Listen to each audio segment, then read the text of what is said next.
guys, hari ini adalah hari ketiga aku ikutan Apri Talk Show di Menara Wisma Mulia di lantai 10 di gedung New Skin.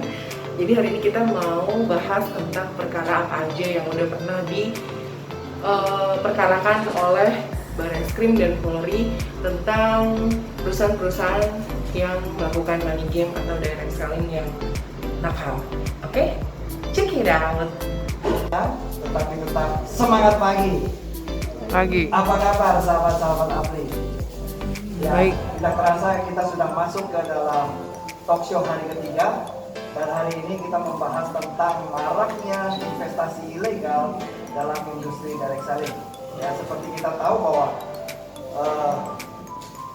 praktek-praktek investasi ilegal atau skema piramida atau money game itu akan terus berputar setiap ada ekonomi sedang susah. Apalagi sekarang ini bukan hanya Indonesia saja yang sedang resesi, tetapi dunia sedang resesi. Sehingga mulai marak investasi ilegal untuk menjerat mereka-mereka yang kurang hati-hati. Nah, di sini Apri giat untuk mensosialisasikan kepada masyarakat supaya masyarakat tidak tertipu dan tergoda. Karena kalau kita lihat masuk investasi legal atau money game kemarin sudah dijelaskan bahwa itu adalah setoran orang yang baru dan uang itu tidak menghasilkan apa-apa, sehingga induknya inilah yang dibandingkan. Jadi kalau misalnya ikut money game atau investasi ilegal itu sebenarnya serba salah. Karena kalau buntung ya siapa sih yang mau buntung? Tetapi kalau untung itu juga pasti uangnya dari orang yang buntung. Jadi kalau Anda yang untung main money game itu sudah dipastikan uangnya siapa? Uangnya orang yang buntung. Dan seperti kita tahu orang yang buntung itu penderitaannya luar biasa ya. Jadi ada yang kemarin di Rusia bunuh diri sampai 50 orang bunuh diri. Di Indonesia juga banyak cerita tentang bunuh diri juga karena sudah menggadaikan rumah, HTA, dan kemudian uangnya amblas sehingga ada perceraian dan sebagainya. Jadi serba salah kalau ikut investasi ilegal atau money game ini. Menang juga salah, untung juga salah, buntung juga salah. Jadi sebaiknya jangan ikut-ikutan. Nah, problemnya adalah saya memang nggak mau ikut-ikutan Pak, tapi saya nggak tahu bahwa ini tuh sebenarnya investasi ilegal atau ini adalah money game. Nah, dari itulah sebabnya kita mengadakan talk show ini, salah satunya adalah untuk mengedukasi Bapak Ibu sekalian untuk bisa membedakan mana investasi yang legal dan mana investasi yang ilegal. Dan pembicaranya adalah orang-orang yang bukan cuma tahu teori, tetapi adalah pelaku yang menertibkan. Ya, hari ini kita akan belajar langsung, akan mendengarkan langsung paparan-paparan dari orang-orang yang ahli, yang seperti kemarin Bu Nabila bukan cuma ahli bicara, tetapi juga ahli dalam actionnya dan sudah membuktikan. Ya, bahkan banyak bukunya juga sudah beredar. Nanti bukunya bagaimana akan dijelaskan di talk show nanti ya. Yang pasti siapkan hati Bapak Ibu semua. Mari kita mengundang banyak orang dan memviralkan juga untuk menyaksikan Apri Talk Show ini di YouTube, dan jika nanti di-share di medsos-medsos agar kita juga ikut membantu masyarakat untuk tidak menjadi korban dari investasi ilegal ini. Nah, sudah saya tidak sabar lagi, mari kita melihat, kita saksikan talk show nanti. Tetapi sebelum sampai ke talk show itu, mari kita saksikan tayangan berikutnya. Di 105. Nah, saya coba untuk kemudian memaparkan dari perspektif yang berbeda, yaitu terkait dengan 106-nya. Tapi ini berhubungan dengan hak distribusi eksklusif dalam sistem penjualan langsung atau direct selling berdasarkan merek dagang terdaftar. Saya sebagai pengamat sebetulnya kalau kita lihat tentang pyramid scam ya, itu normanya sudah jelas. Kalau kita lihat undang-undang di 7 itu adalah deliknya delik formal. seharusnya memang tidak perlu menegaskan kepada adanya korban. Seperti di KUHP mungkin terkait dengan pasal pemalsuan surat, itu ada yang dirugikan sebetulnya, itu sudah masuk secara boros sepanjang kriteria di pasal 30 Permendag 70/2019. Jadi dari sekian yang saya amati, itu perkara-perkara piramid miskin itu sangat banyak yang kemudian tidak teraplikasi, sehingga putusannya tidak memuaskan bagi orang pencari keadilan. Misalkan kalau kita lihat perkara-perkara misalkan yang baru-baru ini adalah putusan BIMEL, ya kan? Itu padahal diterapkan Undang-Undang 7/2012 tapi tidak bisa, sehingga tidak terpenuhi unsur bahkan prinsip putusan BIMEL.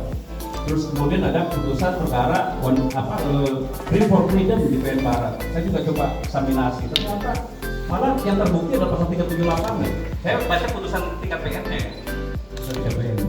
Terus kemudian yang saya merasa punya harapan adalah saya sebagai pengamat adalah bahwa ini bisa diterapkan, yaitu terkait dengan Wondermine. Ya kebetulan rekan saya Pak Juliarman nanti mungkin akan menyampaikan. Ini adalah putusan tentang penerapan undang-undang perdagangan yang sangat ini memiliki efek jerah. Tapi ya nanti mungkin akan dipaparkan oleh Pak. Kalau saya dari terkait dengan hak distribusi eksklusif dalam sistem penjualan langsung direct selling berdasarkan merek dagang terdaftar. Ini berdasarkan Undang-Undang 7/2014 tentang perdagangan. Jadi apa sebetulnya yang dimaksud dengan distribusi barang secara tidak langsung dan distribusi barang secara langsung atau direct selling. Jadi ini uraiannya. Jadi sebenarnya sifatnya adalah hanya berkaitan dengan rantai distribusi yang berbeda. Kalau itu bersifat umum, yang tentu langsung jaringannya lebih pendek ya. Kalau yang secara langsung dilakukan dengan menggunakan pendistribusian khusus melalui sistem penjualan langsung secara satu tingkat single level atau multi tingkat atau multi level. Jadi di sini kata khusus ini berkaitan dengan frase eksklusif. Nah, dalam pasal 7 ayat 3 Undang-Undang Perdagangan, distribusi barang secara langsung sebagaimana dimaksud pada ayat 1 dilakukan dengan menggunakan pendistribusian khusus atau eksklusif melalui sistem penjualan langsung secara single level atau multi level. Jadi mau yang single level ataupun multi level harus menggunakan distribusi khusus, tidak boleh di luar distribusi khusus yang terdaftar sebagai anggota perusahaan penjualan langsung. Nah, penjelasannya di bawah yang dimaksud dengan hak distribusi eksklusif adalah hak untuk mendistribusikan barang yang dimiliki oleh hanya satu perusahaan dalam wilayah Indonesia yang didapatkan dari perjanjian dengan pemilik merek dagang atau dari kepemilikan atas merek dagang. Jadi ada dua kemungkinan bagaimana kita melaksanakan distribusi eksklusif ini adalah dengan cara mendapatkan dari perjanjian dengan pemilik merek dagang. Misalkan kalau kita baca Undang-Undang 20/2016 itu di pasal 42 tentang hak lisensi. Atau mungkin kita boleh dengan cara pasal 41-nya atau dengan cara assignment of right kita kemudian melakukan pembelian, baik kemudian dibeli dengan cara perjanjian otentik maupun di bawah tangan, itu bisa. Terus kemudian kalau itu tidak dapat perolehan hak dengan cara mendaftar, kita tidak punya hak kepemilikan atas merek, kita bisa dengan cara lisensi, melakukan perjanjian lisensi dengan pemilik merek dagang terdaftar. Nah, pasal 10 di Undang-Undang Perdagangan, pelaku usaha distribusi sebagaimana dimaksud pasal 7 melakukan distribusi barang sesuai dengan ketentuan peraturan perundang-undangan serta etika ekonomi bisnis dalam rangka tertib usaha. Nah, pasal 11-nya ketentuan lebih lanjut mengenai distribusi barang diatur dalam peraturan menteri, dalam hal ini Permendag 70/2019. Nah, dalam Permendag 70/2019 tentang distribusi barang secara langsung di pasal 1, hak distribusi eksklusif adalah hak untuk mendistribusikan barang yang dimiliki oleh hanya satu perusahaan dalam wilayah Indonesia yang didapatkan dari perjanjian dan pemilik merek dagang atau dari kepemilikan atas merek dagang. Pasal 6-nya, perusahaan yang dalam melakukan distribusi melalui penjualan secara langsung harus memiliki hak distribusi eksklusif sebagaimana dimaksud dalam pasal 5 huruf A yang didapat dari perjanjian atau kepemilikan merek dagang. Jadi prinsipnya di sini sebetulnya ada dua perjanjian yang harus memang dimiliki. Jadi pertama adalah perjanjian tentang kalau misalnya itu bukan pemilik merek dagang, dia melakukan lisensi dengan cara membuat perjanjian lisensi dengan pemilik merek dagang. Yang kedua, dengan cara lisensi berarti hak atas merek adalah eksklusif. Karena perjanjian lisensi itu kan bisa sebagian atau seluruhnya. Itu harus diperkuat lagi dengan perjanjian tentang bagaimana itu pendistribusian barang harus juga dilakukan secara eksklusif. Jadi ada dua perjanjian yang seharusnya dimiliki. Pasal 7, dalam hak distribusi eksklusif sebagaimana dimaksud dalam pasal 6 yang didapat melalui perjanjian diputus secara sepihak oleh pemilik merek dagang sebelum masa berlaku perjanjian tersebut berakhir, pemilik merek dagang tidak dapat menunjukkan perusahaan baru, tidak dapat menunjukkan perusahaan baru sebelum tercapai kesepakatan dalam perjanjian perselisihan oleh para pihak atau sampai ada putusan pengadilan yang sudah berkekuatan bersifat. Yang saat itu menjabat ketua umum APLI, teman-teman abang dalam melakukan penyelidikan itu masih damang ya, artinya mau menerapkan apa sih pasal pidananya buat ancaman kecewa? Betul, karena tidak ada jurisprudensi atau pasal yang bisa menghantam owner itu. Tidak ada pasal yang atau undang-undang yang kami bisa contoh untuk menyeret ownernya. Kalau boleh tahu, apa sih Wonderman itu sejenis apa sih? Mungkin abang bisa ngejelasin Wonderman itu marketing plan yang mereka gunakan bagaimana, cara perekrutannya bagaimana. Mungkin abang bisa ngejelasin kenapa akhirnya si owner ini beserta top leadernya bisa dikenakan pidana, bahkan bisa dipenjara lama. Ya, jadi waktu itu Wonderman ini di websitenya, kemudian cara mereka memperkenalkan kepada para customer-nya, mereka adalah perusahaan dari Los Angeles, berdiri dan kantor di Los Angeles, berpusat di sana, kemudian mempunyai sistem yang skema papan, yang mereka bilang board system, dengan executive board dan standard board. Nah, di situ mereka mendapatkan keuntungan dari bonusnya ini adalah hasil dari rekrutan. Jadi komisi itu didapat dari rekrutan. Pertama join itu berapa? Diperoleh keuntungan dari situ. Itu dengan rekrutan itu si customer mendapatkan hak untuk membuka online booking bisnis online yang mereka bilang, yaitu dari bisa booking pesawat atau booking hotel. Kemudian setelah itu mendapatkan bonus kamar hotel. Mereka dapat voucher ya? Voucher ya. Voucher tiket pesawat dan voucher hotel. Ya. Kenyataannya vouchernya bisa dipergunakan atau tidak? Vouchernya bisa. Vouchernya bisa? Bisa, tapi tidak senilai dengan jumlah yang mereka keluarkan. Oh bisa, tapi Ya. Tapi tetap ada biaya yang dikeluarkan. Ya, dari 3 juta sekian yang bisa dana voucher itu hanya 750.000. Jauh. 3 jutanya untuk dipakai untuk membayar bonus-bonus yang atas, kemudian juga membayar keanggotaan mereka, dan sangat tidak sebanding dengan keuntungannya. Oh, berarti kita join 3.750.000, terus nanti yang si join ini akan mendapatkan voucher hanya senilai 700.000. Ya. Berarti selisihnya yang 3 juta sekian itu dibayarkan untuk bonus-bonus orang lain yang sudah mereka rekrut. Oh, mungkin di situ skema piramidanya ya, sampai rekrut sampai habis, akhirnya sudah tidak ada orang yang bisa direkrut lagi, tinggal kabur. Rencananya kan seperti itu, gitu ya Bang. Ini saya dengar juga, saya baca berita ya di online itu, bahwa katanya abang juga menyita pesawat ya. Ini luar biasa ya. Apalagi Bang yang kita selain pesawat Bang? Ya, waktu itu jadi kebetulan yang bersangkutan sudah menjalankan bisnisnya selama 2 tahun dengan nama lain, dan kemudian lari itu mendapatkan keuntungan, dan kemudian lari ke Singapura, kemudian balik lagi menjalankan bisnis yang sama dengan nama lain. Apa tuh Bang? Ya, Wonderman ini. Oh sebelumnya dia menjalankan bukan Wonderman. Ya. Bukan, TVI Express. Sebelumnya TVI TVI Express. Express. Oh ini juga sempat ramai kasusnya waktu itu di Medan ya. Ya. Bahkan sampai ada pembakaran dan menyulut rokok ke badan pelaku ya. Ya. Petani juga. Oh jadi TVI Express dengan Wonderman ini pelakunya sama ya? Ownernya sama. Ownernya sama ya.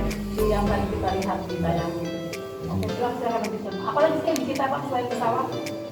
Yang karena keuntungan yang begitu besar, dia bisa bisa membeli pesawat selain 3 Pacific Royal. Pacific Royal, kemudian juga apartemen mewah, kemudian mobil mewah juga kami sita, dan semuanya disita oleh negara dan dikembalikan kepada korban. Ya. Itu korbannya berapa banyak, Pak? Kalau di Papua sendiri waktu itu 3.000 orang. Oh, luar biasa. Kerugian masyarakat berapa? Kemudian masyarakat waktu itu sekitar 30-an miliar. 30-an miliar per ini ya, untuk satu daerah. Satu daerah. Satu daerah segitu ya, itu luar biasa. Mungkin ada kendala Pak bahwa dalam proses pendidikan seperti kita tahu, ini kasus terjadi di daerah Papua ya, yang mana mungkin sosialisasi tentang undang-undang perdagangan mungkin belum sedetil itu di daerahnya. Nah ini terkait dengan penerapan jaksa hingga akhirnya menyetujui penggunaan Undang-Undang 7 tahun 2014 ya sebagai ancaman pidana, itu gimana Bang ceritanya? Ya, jadi kesulitan kami adalah ketika kami ingin mengirimkan berkas ini ke jaksa, ini ke jaksa, kami kesulitan meyakinkan jaksa karena ini undang-undang itu belum pernah dipakai dan belum ada jurisprudensinya. Kami harus meyakinkan jaksa secara benar-benar detail. Yang ke-10 kemudian membutuhkan 100 orang untuk membayar. Nah, problemnya adalah lama-lama jumlahnya mencapai 200 juta, yaitu jumlah manusia di Indonesia bahkan lewat dari muka bumi. Nah, itu ketika itu pasti kolaps.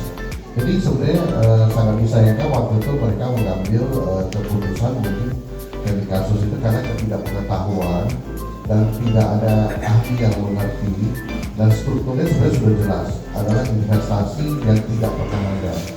Jadi investasi yang tidak ada seakan-akan contoh mereka menanamkan modal di sini, kadang-kadang contoh dia menanamkan modal di satu tanah, tapi ternyata tanah itu dimiliki ribuan orang dan semua ditunjuki tempat yang sama. Jadi kasusnya bisa aja dari pesawat, jalan-jalan, bahkan dulu ada kasus yang berangkat ke tanah suci, umroh, haji, dan itu semua polanya sama, yaitu mengorbankan 10 orang untuk 1-2 orang pertama. Kemudian yang 10 orang itu mendapatkan dari 100 orang. Jadi kita disuruh mencari korban lebih banyak untuk kita keluar daripada lingkaran tersebut. Nah, yang saya sayangkan adalah mereka tidak mencari pihak yang benar-benar ahli seperti kasus Waterway itu Pak Arman langsung segera menghubungi Pak Joko, dan saya rasa belajarnya 4 bulan pada waktu itu. 4 bulan belajar untuk memang tidak gampang karena ini kompleks sekali. Biasanya si korban itu tidak berani melapor karena dia juga pelaku karena dia mengajak orang lagi, jadi dia takut. Akhirnya itu si makin lama keliling-keliling jadi bingung siapa yang pelaku sebenarnya. Nah itu akhirnya Pak Arman harus 70.000 account dia dikobok-kobok baru ketemu siapa pelaku sebenarnya. Nah ini yang mungkin perlu diperhatikan, perlu expert. Kedua juga memang ini tidak akan berhenti, jadi kita harus hati-hati sekali. Masyarakat harus tahu dan belajar terus, karena saya rasa banyak sekali website yang dari OJK, dari APRI, dari kepolisian juga sudah mengajarkan bagaimana berhati-hati terhadap investasi bodong dan skema piramid. Terima kasih. Boleh saya tambahkan? Baiklah. Selamat pagi semua sahabat APRI. Pagi. Itu dong tolong dicek ya APRI the best lagi, biar bisa kelihatan kalau kita semua semangat Bapak Ibu. Ya 3 hari, waduh kayaknya banyak nih. APRI the best dong dicek. Oke Bapak Ibu, udah 3 hari ya nggak kerasa ya. Dan kita banyak sekali pelajaran yang kita dapatkan, dan terima kasih banyak buat para sahabat APRI. Ya terima kasih buat the bestnya ini. Tolong diketik lagi APRI the best biar kita semangat terus. Ya, dan juga terutama terima kasih pada para sponsor sehingga terlaksana acara ini, dan jangan lupa bukan berhenti di sini juga karena setiap tahun pasti akan ada acara-acara menarik dari APRI. Dan bicara tentang selama ini apa yang kita lakukan ya, talk show segala macam, mungkin Pak Kun sepatah 2 kata atau 3, jangan 10 Pak Kun, sepatah 2 kata aja. Kata Pak Kun.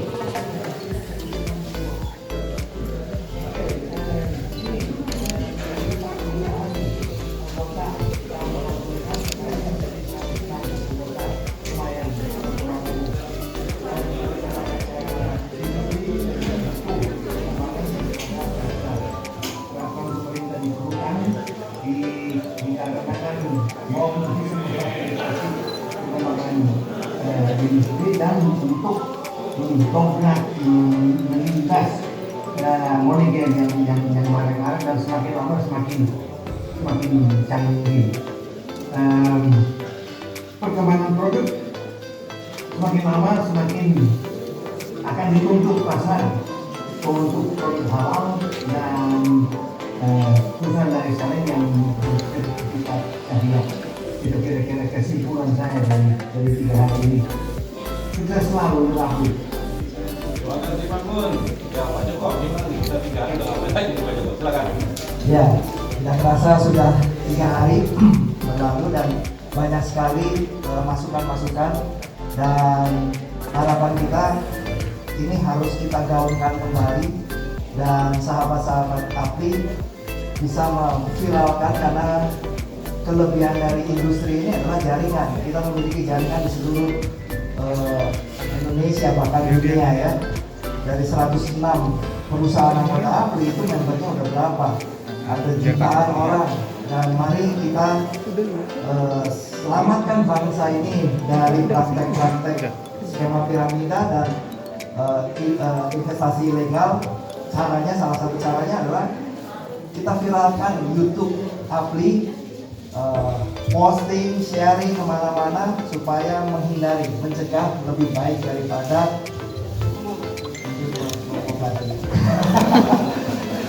menindak dan memenjarakan ya, daripada itu. Makanya kita harus bergandeng sama-sama untuk memviralkan, meluruskan supaya semakin sedikit. Seperti tadi demand dan supply, kalau demandnya sudah tidak ada otomatis supply-nya juga akan menurun. Jadi mari sahabat-sahabat APLI viralkan. Wow, terima kasih Pak Joko. Pak Komis ini sahabat APLI itu paling yakin kan? Ya, benar nggak? Di tahun depan walaupun kondisi kayak gini, kayaknya kita masih lebih super yakin. Benar nggak? Silakan Pak. Dari riset sekarang di kondisi COVID ini malah mengalami peningkatan yang luar biasa. Dan Anda sudah dalam 3 hari ini melihat bagaimana dari riset sebenarnya industri ini luar biasa. Jadi teman-teman mungkin di luar yang masih ada perasaan negatif terhadap network marketing atau MLM direct sales, sekarang bisa lebih terbuka. Ternyata industri ini bukan industri kecil dan sangat besar. Di dunia aja itu mencapai 200 miliar US dollar. Di Indonesia udah 16 triliun. Jadi Bapak Ibu, saya berharap dengan adanya APLI Convention ini Anda menjadi lebih terdidik dan kemudian hari industri ini menjadi kebanggaan buat Anda, bukan seperti dulu ketika awal-awal industri banyak yang masih merasa ini tipu-tipu, tapi ternyata tidak. Itu ada perbedaan yang sangat jelas antara direct sales MLM dengan money game dan skema Ponzi, skema piramida. Terima kasih. Ya Pak, jadi kita jaga perilaku kita ya, jaga tingkah laku kita kuatkan, kita siapkan industri ini karena industri itu banyak memberikan manfaat. Dan Pak Hari kira-kira apa lagi nih yang bisa dapat dari sini? Oke, dengan berakhirnya talkshow pada siang hari ini bukan berarti berakhir acara rangkaian APLI Convention. Kali masih ada satu acara lagi di mana nanti akan diselenggarakan pada tanggal 11 Desember, yaitu malam penghargaan APLI Award yang akan diselenggarakan di Hotel Intercontinental Pondok Indah. Dan nanti acara akan mulai pukul 6 sore karena adanya pandemi dan juga kita menerapkan protokol kesehatan yang cukup ketat. Oleh karena itu kami membatasi para peserta hanya 20% dari kapasitas. Tapi sahabat APLI jangan khawatir, Anda semua bisa ikut menghadiri dan menyaksikan acara malam penghargaan APLI Award di channel YouTube APLI Indonesia. Dan pastikan sahabat APLI stay tune ya, karena acara ini jadi acara yang sangat menarik. Kami berikan penghargaan kepada para top leader, orang-orang yang sudah merasakan manfaat dari bisnis dari ekstranik ini. Karena mereka tidak hanya merubah hidup mereka, tapi juga mereka merubah banyak kehidupan keluarga yang lain. Dan acara malam penghargaan ini akan dijadikan acara tahunan APLI. Jadi tahun depan kami juga mengadakan acara malam penghargaan APLI. Last but not least, jika teman-teman sahabat APLI sudah melihat dan berduka mendapat kesalahan dari acara APLI Talk Show selama 3 hari ini dan ada sahabat-sahabat yang ingin bergabung atau berminat bergabung dengan perusahaan direct selling, pastikan perusahaan tersebut sudah tergabung sebagai anggota APLI. Wow, ya pastikan mereka anggota APRI, Bapak Ibu ya. Dan terima kasih banyak nih, APRI BPM, APRI Mantap. Bapak Ibu, memang kita datang dari berbagai macam perusahaan, ya, datang dari berbagai macam background, tapi kita di sini punya misi menyehatkan, memakmurkan bangsa. Setuju nggak? Setuju ya. Dan untuk acara nanti tanggal 11 Desember ini acara yang ditunggu-tunggu karena kita akan merekomendasi Entrepreneur of the Year. Nah, Bu Ina sebagai sekjen dan sebagai steering committee buat acara ini semua, bangga nggak Bu Ina kira-kira dengan apa yang sudah dilakukan? Dan kayaknya semua anggota APRI bangga dong, yang setuju nggak? Yang kita dengar ya Bu Ina, gimana? Ya, terima kasih Pak Ketum. Jadi tanggal 11 Desember nanti ya, karena situasi masih pandemi seperti yang Pak Hari sampaikan, bahwa undangan sangat terbatas dan semua undangan wajib rapid test. Artinya jika yang belum sempat rapid test ya, disediakan di tempat, cuma bayar nantinya 100.000. Nah, disarankan teman-teman sudah rapid test dari rumah, hasilnya dibawa, nanti diberikan kepada panitia. Setelah teman-teman menyerahkan hasil rapid test, teman-teman akan mendapatkan gelang ya sebagai tanda masuk ke dalam Grand Ballroom. Ya, itu satu. Kemudian yang kedua, ya, seharusnya meja round table isi 10 kursi ini dipangkas cuma jadi 6 kursi. Ya, terus juga di setiap meja akan disediakan hand sanitizer dan dilarang memakai masker scuba. Kami menyarankan menggunakan masker kesehatan, ya, seperti apa yang banyak dijual bebas, jadi itu lebih safety juga dan lebih aman. Kalau merasa kurang aman juga pakai face shield juga. Kalau masih kurang aman juga pakai face shield, pakai cadar juga. Jadi rapet gitu. Tapi jangan khawatir walaupun situasi pandemi, saya jamin tanggal 11 Desember akan menjadi malam yang luar biasa. Ya, kita akan memberi penghargaan kepada para pahlawan di bidang industri direct selling. Tidak hanya leader yang kita kasih penghargaan kami, tapi juga ada achievement lifetime. Ya, kita akan memberikan penghargaan kepada orang-orang yang sudah lebih dari 20 tahun ya memperjuangkan industri direct selling ini. Ya, kebetulan orang-orangnya masih di internal kami, jadi kami tahu persis perjuangan yang mereka lakukan dari awal hingga saat ini. Ya, jadi jangan lupa 11 Desember. Ya, kita bertemu secara di dunia maya di YouTube APRI Indonesia, tetap ditonton. Dan satu lagi Pak Rani, talkshow kita selama 3 hari ini itu luar biasa. Tepuk tangan tuh buat para. Tepuk tangan ya, silakan juga ada program YouTuber ya. Itu bisa dilihat di YouTube APRI ya. Acara kita baru 3 hari ya. Itu yang nonton sudah lebih dari 2,9K. Udah 3K, itu luar biasa ya. Terima kasih. Jadi itu menandakan bahwa memang APRI dicintai gitu loh Kak. Gimana nih? Kita udah hari ketiga. Bu Menteri, gimana rasanya selama 3 hari ini? Jadi dapat insight apa aja? Banyak banget. Ternyata investasi ilegal itu ternyata memang mirip ya antara money game dengan MLM. Itu memang perbedaannya tipis banget. Kita sampai saru deh, pasti nggak akan bisa dengan mudah kedetek deh kalau nggak benar-benar kita ikut acara ini. Thank you APRI, keren banget. Sip, thank you. Gimana nih? Hey guys. Hai guys. Gimana selama 3 hari? Acara seru banget guys, menginspirasi, jadi tahu apa itu money game, apa itu investasi ilegal, gimana kita cara menghindarinya biar gak tertipu, biar gak jadi korban. Karena udah banyak banget korban di Indonesia guys, jadi kalian harus hati-hati, oke? Jadi jangan langsung main percaya aja untuk ikutan direct selling ya. Iya, Jadi harus dilihat-lihat dulu, oke? Thank you. Sudah. Kauti. Oke guys, jadi selama 3 hari aku udah tahu gimana bedain yang namanya money game, terus udah gitu gimana caranya kita untuk nggak tergiur sama yang namanya money game, dan hati-hati sama skema ponzi dan skema piramida. Pokoknya ikutin aja channel YouTube aku, Wijaya Suti Vlog Channel, like, subscribe, and comment, dan juga bisa buka di aplikasi YouTube APRI YouTube-nya. Oke, thank you, bye.